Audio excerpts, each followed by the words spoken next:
আমন্ত্রণ ২১ বিজনেসের সঙ্গে আছি মহিমা পল।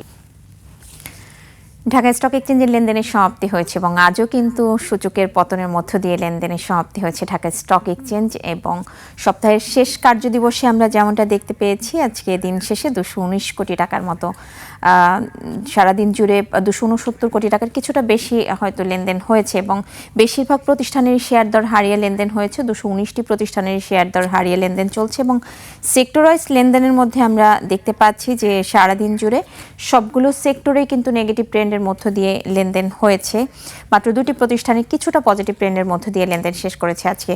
এবং দিন শেষে সবচেয়ে বেশি লেনদেন করেছে টেক্সটাইল সেক্টর। মোট লেনদেনের 17.40% লেনদেন হয়েছে এই সেক্টরটিতে, যা টাকার অঙ্কে 43 কোটি টাকা। ফুড সেক্টরে 13.23%, যা 33 কোটি টাকা লেনদেন হয়েছে এবং ইঞ্জিনিয়ারিং সেক্টরে 10.85% লেনদেন করেছে, যা টাকার অঙ্কে 27 কোটি টাকার বেশি।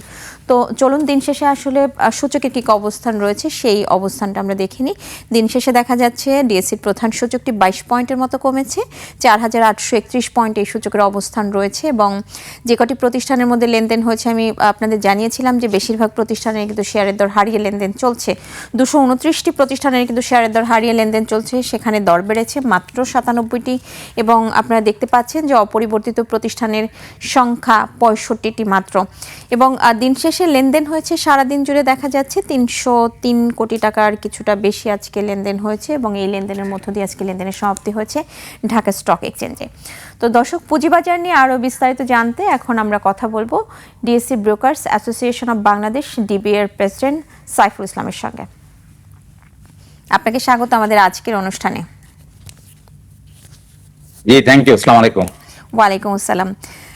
আমি আসলে শুরুতেই জানতে চাইবো যে বাজারের এই অবস্থার পেছনে কারণ কি? বিনিয়োগকারীদের আস্থাহীনতা নাকি অন্য কিছু? প্রথমত বাজার আস্থাহীনতা তো অবশ্যই আছে। বাজার আস্থাহীনতাটা তো আজকে ধরেন আপনার it's not a recent event. আজকে অনেক বছর ধরে আমরা একটা আস্থাহীনতার মধ্যে দিয়ে যাচ্ছি এবং যে এই কনফিডেন্সটা যে ল্যাকিং, সেটার কারণগুলি আমরা অনেকবারই ব্যাখ্যা করেছি যে আমাদের এখানে আপনার যেটা সবচেয়ে বড় সমস্যা সেটা হচ্ছে যে আপনার ইনভেস্টেবল স্টক কমে গিয়েছে। তাছাড়া আপনার ধরেন আমাদের যে ব্যাংকিং সেক্টর একটা চ্যালেঞ্জিং টাইমের মধ্যে দিয়ে যাচ্ছি, তারপরে এনবিএফআই এর মধ্যেও আমাদের অনেকগুলি সমস্যা দেখা যাচ্ছে। সেগুলি সবকিছু মিলে আমাদের এখানে যে বিনিয়োগযোগ্য যে নাম্বার অফ শেয়ার, সেটার পরিমাণ অনেক কমে গিয়েছে।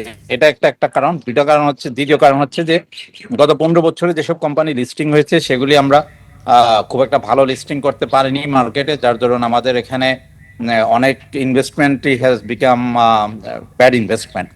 আর তাছাড়া কমপ্লায়েন্সের কথা যদি আমরা বলি, মার্কেট মনিটরিং এর কথা বলি, সার্ভিলেন্সের কথা বলি, অ্যাকাউন্টেবিলিটির কথা বলি, সব দিক থেকে আমরা মোটামুটি ভাবে একটা গ্রহণযোগ্য মাত্রা বলতে যেটা বোঝায় সেটা থেকে অনেক দূরই পিছিয়ে ছিলাম। তো এখন আমরা চেষ্টা করছি to cover them up, but এটা খুব সহসা উত্তরণ হবে এটা সেটা আমি বলছি না। But at the same time যেটা আশার সেটা হচ্ছে যে আমাদের ধরেন আপনারা সবাই জানেন যে আমরা একটা নির্বাচনের দিকে যাচ্ছি। অনেক বছর পরে আমাদের হয়তো বা একটা ক্রেডিবল ইলেকশন হবে এবং একটা পলিটিক্যাল গভর্নমেন্ট আসবে এবং পলিটিক্যাল গভর্নমেন্ট আসার পরে যেটা আমরা আশা করছি যে নতুন যে গভর্নমেন্টটা আসবে আমাদের সাথে সব পলিটিক্যাল পার্টির কথা হচ্ছে যে ওনারা একটা দীর্ঘমেয়াদী একটা পরিকল্পনা ইলেকশন ম্যানিফেস্টোতেই দিবেন এবং সেটা কিভাবে আপনার এই মার্কেট ডেভেলপমেন্টে কাজ করবে, সেটা কিভাবে বিদেশি বিনিয়োগকারী আনার সহায়তা করবে, কিভাবে অনেক বেশি কোম্পানি বাজারে লিস্টিং হবে এবং বড় কোম্পানি লিস্টিং হবে, মাল্টি ন্যাশনাল কোম্পানিগুলিকে লিস্টিং করার একটা চেষ্টা থাকবে। এবং at the same time state own enterprise বলতে আমরা যা বুঝি যে রাষ্ট্রীয় যে কোম্পানিগুলি আছে সেগুলিও এখানে কিভাবে লিস্টিং করা যায় সে ব্যাপারে একটা পরিকল্পনা আমরা আশা করছি যে আমরা সকল রাজনৈতিক দল যারা লিডিং পলিটিক্যাল পার্টিস থেকে আমরা আশা করছি খুব শিগগিরই আমরা দেখতে পাবো। তাহলে প্রথম বিষয় হচ্ছে যে আপনি বলতে চাচ্ছেন যেটা তাহলে কি নির্বাচন পরবর্তী আসলে নির্বাচিত সরকারের জন্যই কি অপেক্ষা আসলে এই বাজারের? নির্বাচিত সরকারের জন্য অপেক্ষা it's not by the locals only, it's also by the foreign investors. কারণ আমি আবারও বলছি যে একটা ইন্টারিম গভর্নমেন্টের সময় একটা লং টার্ম একটা প্ল্যান দেয়া থাকে না। বাট তারপরেও এই পলিটিক্যাল গভর্নমেন্ট যখন ছিলেন না গত 15টা মাস সময়ে, যে একটা কেয়ারটেকার গভর্নমেন্টের আমরা ছিলাম, সেখানে আমরা কিছু রিফর্ম চেয়েছিলাম, কিছু রিফর্ম চলে আসছে এবং আরো আইপিও রিফর্মটা আসবে। এবং রিফর্ম যে সবসময় সবার ফেভারেবল হবে তা না, আমরা স্বীকার করছি যে the reforms have some issues যেগুলি আমরা আশা করব যে মানে পিরিয়ডিক্যালি এগুলি it will be reviewed and আমরা যে পরিবর্তনগুলি দরকার হয় সেগুলি আবার পরিবর্তন করব। বাট বাজারে ডিসিপ্লিন আনার জন্য যেই রিফর্মগুলি দরকার ছিল সেটা মোটা দাগে আমরা বলতে পারি যে রিফর্মগুলি মোটামুটিভাবে হয়েছে, এবং রিফর্মের সুফলটা একটু লম্বা সময়ে পরেই আসে এবং সেই সময়টাই আমরা এখন পার করছি।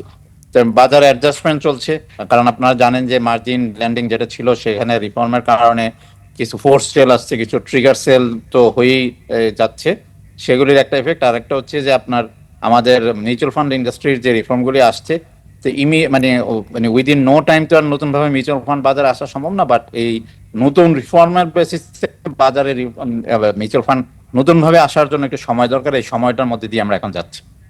আরেকটা বিষয়, ডিসেম্বর মাস, তো ইয়ার এন্ডিং ক্লোজিং চলছে, এটার কি প্রভাব পড়ছে বাজারে, আপনার কি তাই মনে হচ্ছে? বাজারে আপনার ইউ কারেক্টলি সেড, দেখেন আমাদের ডিসেম্বরে ইয়ার এন্ডিংটা সাধারণত হয় ব্যাংকিং সেক্টর বা financial sector, NBFI and multinationals, right? অন্য যে লোকাল কোম্পানিগুলি সেগুলির আপনার ইয়ার এন্ডিং হচ্ছে 30 জুন। তো এখন ব্যাংকিং সেক্টর এবং এনবিএফআই তে যদি আমরা দেখি, যে আমরা সবাই জানি যে মোটামুটি ভাবে আপনার ব্যাংকিং সেক্টরে একটা রিফর্মের মধ্যে দিয়ে যাচ্ছে, এবং সেখানে যে হিডেন এনপিএল গুলি ছিল সেগুলি এখন বেরিয়ে আসছে, যার দরুন আপনার হয়তোবা আমরা দেখতে পাবো যে 10 থেকে 15টা bank will come up with reasonably good results, or মোটামুটি ভাবে একটা মিডিওকার রেজাল্ট থাকবে, other than the first 5 or 7 banks. NBFI সেক্টরে হয়তো আমরা দেখবো যে 3-4টা ছাড়া অন্যরা একটু স্ট্রেসড সিচুয়েশনে থাকবে, তো সেগুলির একটা ইম্প্যাক্ট তো অবশ্যই বাজারে আছে। এবং তাছাড়া যারা মাল্টি ন্যাশনাল কোম্পানি, যেহেতু আমাদের ডিমান্ড সাইডটা কমে গেছে ইন দ্য কনজিউমার সেক্টর, বা ওভারঅল ইকোনমি কিছুটা স্টলমেন্টের মধ্যে দিয়ে আমরা যাচ্ছি গত 15 মাস ধরে, সেখানে আপনার যে এক্সপেক্টেড আর্নিং সেটা may not be as as much as we had in the last few years. তো সেগুলি নিয়ে একটু টানাপোড়ানে আছে, বাট খুব বেশি খারাপ হওয়ার মতো কিছু আমরা দেখি না, কারণ মোটামুটি ভাবে যে ইস্যুগুলি আছে these are all surfaced out, যে আমরা সবাই জানি যে কি কি ইস্যুগুলি সমস্যাগুলি আছে, এবং সেইভাবেই মোটামুটি বাজারে আপনি যদি প্রাইসিং দেখেন তাহলে দেখবেন যে মোটামুটি প্রাইসেস আর অ্যাডজাস্টেড। তো আপনি আসলে বলছেন যে এটা আসলে খুব বেশি ক্রাইসিস হওয়ার কথা না, বা সেটার প্রভাবটা এতটাও পড়ার কথা না, তাহলে এই যে বাজার যে টানা একটা পতন, এটা ক্রাইসিসের মধ্যে দিয়ে আমরা যাচ্ছি। ক্রাইসিসের আমরা যেটা বলছি যে ক্রাইসিস যেগুলি হবে, যেটা ধরেন আজ থেকে 2 বছর আগে ক্রাইসিসটা মানে মোটামুটি ভাবে কমন পিপল বা জেনারেল শেয়ার হোল্ডারদের জানা ছিল না, বাট এখন যেটা হচ্ছে যে মোটামুটি সবকিছুই আমরা জানি যে কি কি সমস্যা আমাদের আছে। আমাদের ব্যাংকিং সেক্টরের সমস্যা আছে, এনবিএফআই তে সমস্যা আছে, এবং সমস্যাগুলি সমাধানের চেষ্টা করা হচ্ছে। এট দ্য সেম টাইম আমাদের ধরেন আপনার অন্যান্য সেক্টরের সমাধানের সমস্যাগুলি আমরা এখন we know where the problems lie, যার ধরুন সারপ্রাইজিং কিছু না, জি আপনি শুনতে পাচ্ছেন? বাজারে আস্থাহীনতা বলেন বা আমরা যেটা বলতে চাচ্ছি যে এই প্রাইসিং গুলি, জি আপনি শোনা যাচ্ছে? জি শুনতে যে পাচ্ছি। আমরা বাজারে যে প্রাইস লেভেলটা আমরা এখন দেখছি, সেই প্রাইস লেভেলটা এই যে ইস্যুগুলি, হ্যাঁ, যে আপনার আদারওয়াইজ ইস্যুগুলির সাথে সামঞ্জস্যপূর্ণ হয়েই বাজারে প্রাইসগুলি ড্রাস্টিকলি ফল করেছে। আরেকটা বিষয় হচ্ছে যে আপনিও নির্বাচনের বিষয়টা কিন্তু টানছিলেন, যে আসলে এই পরিস্থিতির জন্য নির্বাচনী রাজনৈতিক পরিস্থিতিটা অনেকটাই দায়ী। তো সামনে যেহেতু ইশতেহার ঘোষণা করবে রাজনৈতিক দলগুলো, এবং পুঁজিবাজারের জন্য আপনাদেরও একটা প্রত্যাশা থাকতে পারে, তো সেই জায়গা থেকে আপনাদের প্রত্যাশা কি? আরেকটা বিষয় হচ্ছে যে ইশতেহার ঘোষণার পরে, বা যেটা আমি কিছুক্ষণ আগেই প্রশ্নটা করেছিলাম অলরেডি, যে নির্বাচন পরবর্তী সময় বাজার আসলে কতটা ভালো হওয়ার সম্ভাবনা আছে? প্রথম কথা হচ্ছে যে ধরেন নির্বাচন নিয়ে তো একটা অনিশ্চয়তা ছিলই, এটা ইভেন আপনার লাস্ট উইক পর্যন্ত যে ইলেকশন হবে কি হবে না, এটা হচ্ছে যে একটা মানে সবার মধ্যে একটা অনিশ্চয়তা ছিল। বাট এখন মোটামুটি আমরা শিওর, যেহেতু election date has been announce, election হচ্ছে, all the political parties are in the campaign, মোটামুটি চলে গেছে যে সে ইলেকশন হচ্ছে, নমিনেশন সবাই দিয়ে দিয়েছে। ইলেকশন নিয়ে আমাদের এখন আর কোনো সন্দেহ নেই যে ইলেকশন ইনশাল্লাহ হবে। ইলেকশনের পরবর্তী সময়ে আমরা যেটা আশা করছি এবং আমরা যেটা ইনসিস্ট করছি to all the political parties, that they should come up with a long term plan for this capital market. এই ক্যাপিটাল মার্কেটে ধরেন আপনার পিসমিল মেসেজে যদি আপনার এটা সারানোর চেষ্টা করা হয় তাহলে এটা হবে না। So the whoever comes in power, they should have a long term plan. এবং আপনারা সবাই জানেন এবং এই জিনিসটা এখন অনস্বীকার্য যে ব্যাংকিং সেক্টর আর এই অর্থনীতিকে সাপোর্ট দেওয়ার মতো অবস্থায় নেই, বিকজ জি। The banks themselves are in difficult situation. তো এই পুঁজিবাজারের উন্নতি ছাড়া, উন্নয়ন ছাড়া এবং পুঁজিবাজারের উপর নির্ভরতা ছাড়া এই অর্থনীতিকে সামনের দিকে এগিয়ে নেওয়া যাওয়া পলিটিক্যাল বা রাজনৈতিক দল যারাই আসবে তাদের জন্য will be very challenging. So এই কারণে আমরা আশা করছি, এবং আপনি যদি দেখেন ইন দ্য রিসেন্ট টাইমস যে সব multilateral likes world bank, ADB অথবা লোকাল অর্থনীতিবিদ যারা আছেন সবাই, ইনক্লুডিং বাংলাদেশ ব্যাংকও বলছে যে এখন আমাদের পুঁজিবাজারের নির্ভরতা ছাড়া এই অর্থনীতিকে সামনের দিকে এগিয়ে নেওয়া অলমোস্ট নেক্সট টু ইম্পসিবল।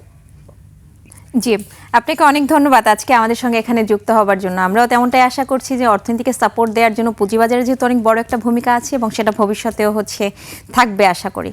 ধন্যবাদ আপনাকে আজকে আমাদের সঙ্গে যুক্ত হবার জি, জন্য। Thank you very much. আসসালামু আলাইকুম। জি, ওয়ালাইকুম আসসালাম। দর্শক, এতক্ষণ আমরা পুঁজিবাজার পরিস্থিতি নিয়ে কথা বলছিলাম DSC brokers association of Bangladesh DB এর প্রেসিডেন্ট সাইফুল ইসলামের সঙ্গে। দর্শক, এবার নিচ্ছে একটা বিরতি, ফিরছি একটু পরে, সঙ্গেই থাকুন।